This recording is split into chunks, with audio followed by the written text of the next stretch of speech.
പതിറ്റാണ്ടിന്റെ കാത്തിരിപ്പിന് ശേഷം മനുഷ്യന്റെ ചന്ദ്രനിലേക്കുള്ള ദൗത്യയാത്രയ്ക്ക് തുടക്കം. 4 പേരടങ്ങുന്ന സംഘവുമായി ആർട്ടിമിസ് 2 ചന്ദ്രനിലേക്ക് കുതിച്ചു. റീഡ് വൈസ്മാനാണ് ദൗത്യത്തിന്റെ commander. Victor Glover pilot. Christina Koch mission specialist. Jeremy Hansen Canadian ബഹിരാകാശ ഏജൻസി എന്നിവരാണ് ദൗത്യത്തിലെ മറ്റ് അംഗങ്ങൾ.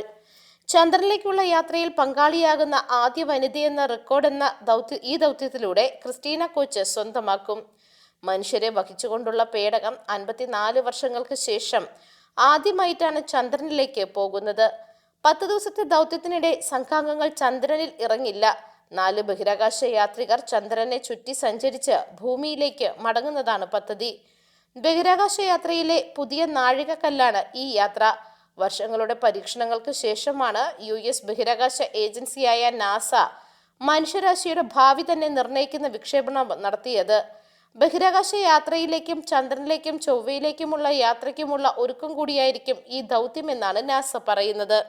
News desk Magnavision.